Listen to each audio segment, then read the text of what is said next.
Please welcome back to the stage TEA Chief Operating Officer Jenny Nevin. Hi. Great job.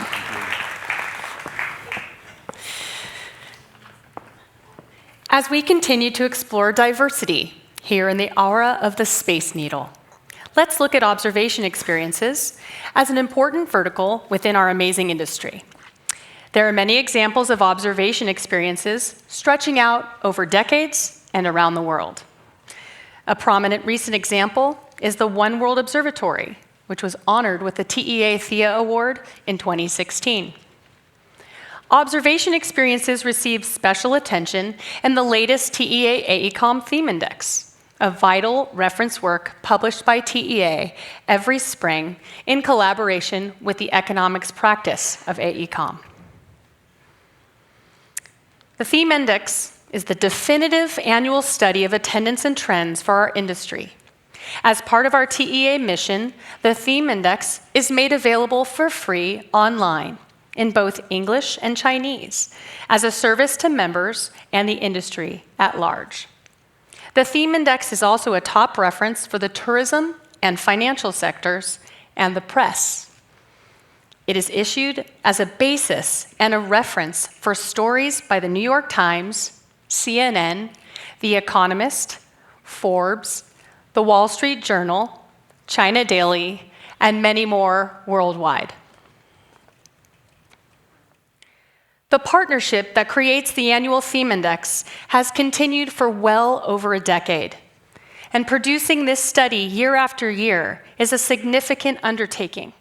And the dedicated people behind the Theme Index are members of our community who have devoted their careers to our industry. Two of them have been honored with the TEA Peter Chernak Award for Distinguished Service. AECOM's John Robinette, who has spearheaded the Theme Index from the start, and TEA's Judith Rubin, who has edited each edition of the Theme Index. Leading the Theme Index research team for AECOM is Brian Sands, who currently sits on the TEA International Board of Directors. Here to talk to us today about observation experiences and the opportunities they create for our industry is one of the primary researchers of the Theme Index and a specialist in museums and educational experiences, Vice President at AECOM, Linda Cheu.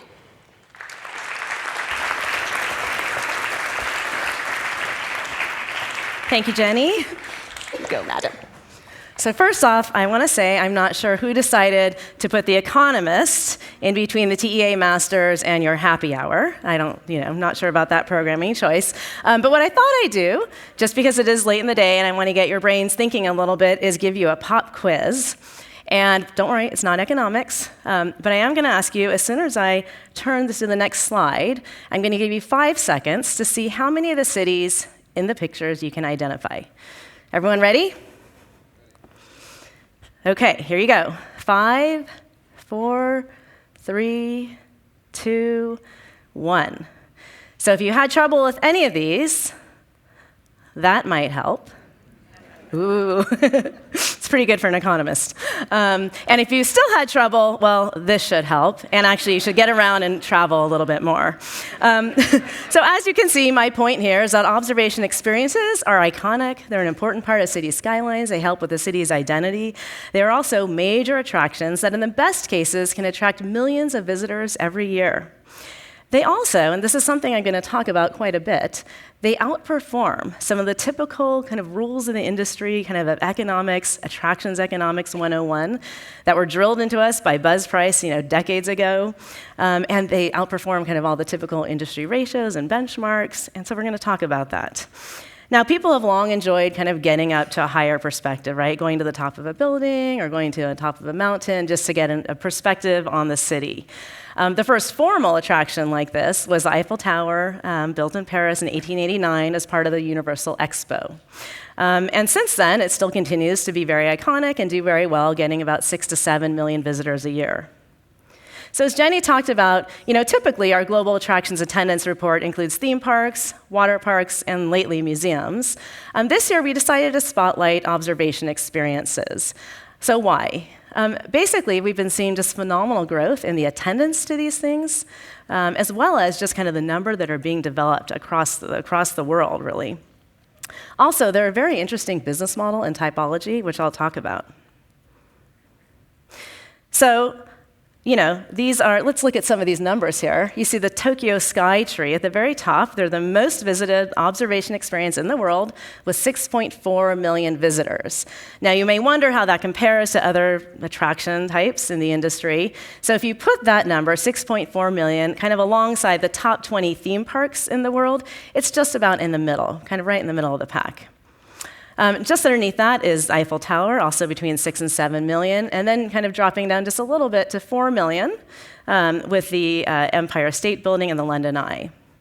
So if you add up the attendance to all these in the top 20, it's about 53 million, which is higher by far than the top 20 water parks in the world, which is around 30 million. But it's about half that of museums. The top 20 list of museums is about double this number. Now, part of that is a lot of the museums in the top 20 are free, which always kind of affects the attendance, trends and economics. And as we know, observation experiences are not free. Most of them are not free and actually have very healthy pricing, which is one of their key business model characteristics. So this is a global phenomena, and the diversity is really staggering in the types of experiences, from kind of purpose-built towers that have observation experiences on top to multi-use buildings, such as office towers that have observation experiences on top, to wheels, to religious monument, and even a cable car. Now, if you kind of divide it up and you sort of look at where they are in the world, they're fairly evenly split between North America, EMEA, and Asia, with just a smaller percentage in South America. And that's true of kind of the number of attractions and attendance, although attendance certainly skews a little bit higher in Asia, as is true of almost all attraction types that we see. So one of the biggest trends we're seeing now is the development of multiple experiences in the same market. Now, the best example is probably New York City, where you have many towers and many still planned, but it's happening really all over. And so the key question for us is there market saturation, or is there going to be ongoing demand? And what are they trying to do to attract visitors? We did a little bit of analysis, and we found that in the markets that have multiple experiences, when you kind of collectively add together their attendance, they're collectively able to capture about 20 to 25% of the combined resident and visitor markets. Now, that number, if you look at these numbers all day long like we do, it's just staggering. And it's staggering for a number of reasons, too. One, these are huge markets. These are some of the largest tourist and resident markets in the world. It is very hard to penetrate them to the tune of 20 to 25%. Two, these are relatively modest-sized kinds of attractions. They're pretty small, their footprint is very small, and the actual visitor experience is small in square footage. So the fact that they're able to actually attract this number of people, again, defies sort of every rule we've learned about, in attraction economics. Also, the visitors say it's a pretty short length of stay. And so the fact that they're able to be so profitable, which is another kind of interesting business characteristic, is again kind of phenomenal. And there's kind of a rule in the industry about how you figure out pricing, which I'm sure most of you know, where you kind of look at what's the price per hour of a movie these days in a particular market. And then you kind of multiply that by the amount of time that your visitor experiences, and you kind of think about what's the premium for what we're offering, and you get a number, at least a range you can work in. Well, this kind of blows that whole methodology out of the water. It's just, you have prices $45, $50 even. So, again, completely blows our economic theories. But, as we see more and more in the same markets, they are having to compete. And also, as you know, these markets have some of the highest levels of competition for entertainment and for leisure spending. So they are having to compete, and we're starting to see some really interesting kind of improvements to the visitor experience and diversification of the visitor experience. Okay, so traditionally, observation experiences have been all about the view. And you know what? They're still all about the view. But what's different is that visitors want to interact in a different way with the view. And they no longer want to feel that there's a barrier between them and the city that they're viewing. And so you see a lot of the newer experiences, as well as some existing ones, really investing and reinvesting in the view experience. And the Space Needle, which you're going to hear from in a few minutes, and you're going to see tonight, is probably the best example of this, where they just did a amazing transformation of the actual, just the core visitor experience of how you see the city of Seattle. They're also investing in technology experiences. So there's examples here of Hong Kong and of Reunion Tower in Dallas, where, in some cases, you're kind of interacting with key landmarks virtually or with the skylines. In other cases, you're seeing virtual fireworks shows or light shows. And they're also telling incredible stories. They're trying to really relate to kind of the culture and history of the place that they're located in, and create some authenticity to the experience. A great example, of course, is a TEA Award winner, One World Observatory, where as you go up, you get into your Skypod elevator, and you go up, I think, in 47 seconds, up 102 stories. You basically see kind of the transformation of New York, both from kind of a vertical perspective as well as just across time, and it's really fascinating. And then, of course, the thing that you see on social media the most, and the most Instagrammable of these experiences, are the thrill experiences. So you have things like the ledge, where you just kind of step out about 4 feet over glass about 1,000 feet in the air. The tilt, where you're tilting forward, and it's actually, they call it a ride, and you're sort of, seeing the city from a different perspective.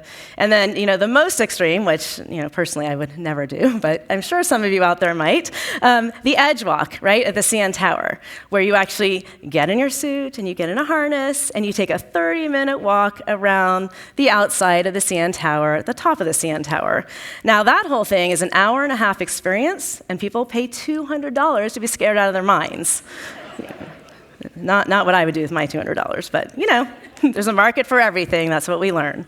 And then some of the attractions that actually either have kind of the horizontal real estate adjacent to them or the vertical real estate within their tower are able to create second gate attractions that capitalize on the on-site markets, tremendous, the millions of visitors already coming, to create very, very successful second gate attractions. So you have kind of Ripley's Aquarium and CN Tower, and then right here, I think one of the best examples, Chihuly Garden and Glass.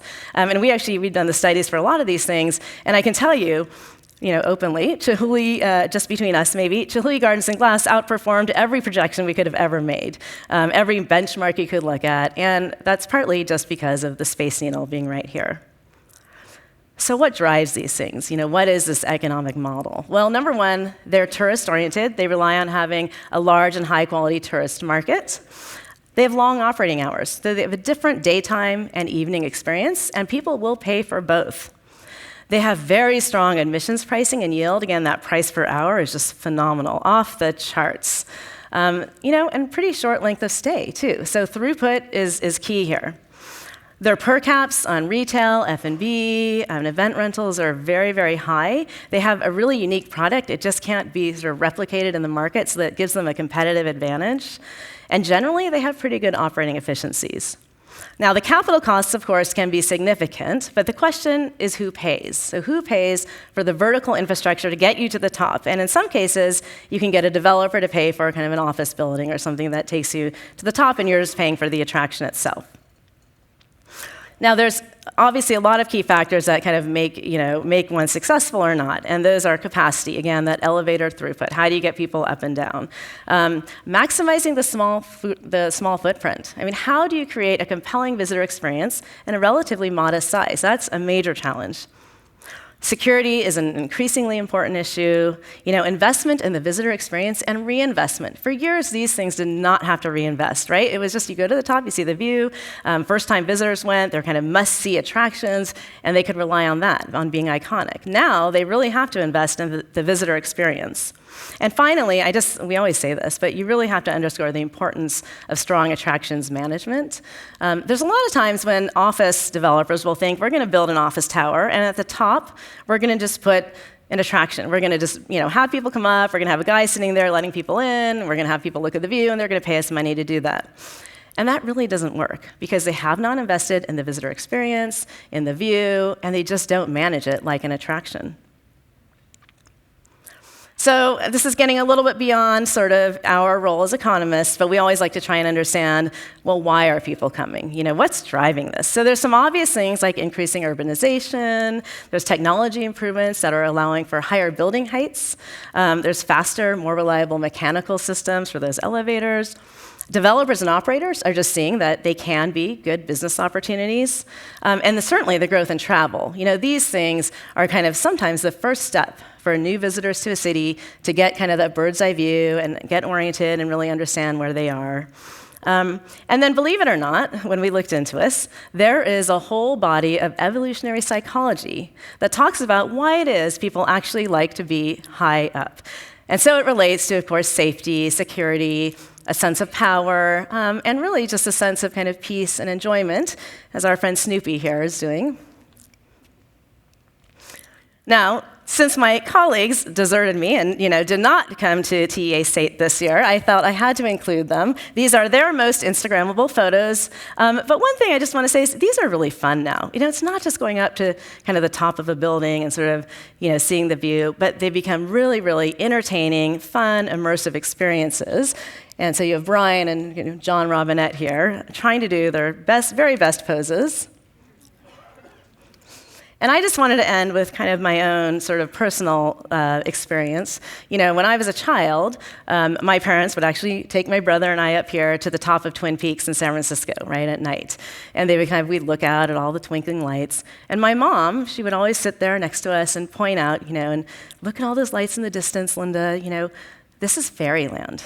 And she would always create this sort of magical moment for us. And when I look back at it now, I really like to think that she was trying to convey a sense of just, how big the world is, and instill in us a sense of just sort of all the possibility that's out there. And I really like to think that, these millions of visitors that are coming, that are kind of defying all sort of economics logic, that once they get up to the top of the observation experience, and they've taken their Instagrammable photo, and they've had their oohs and ahs, and they found all the landmarks that they want to find, and their hotel, that once they have that kind of moment where they can just sort of look at the view on their own, that they're also thinking about just all the possibilities that are out there. Thank you.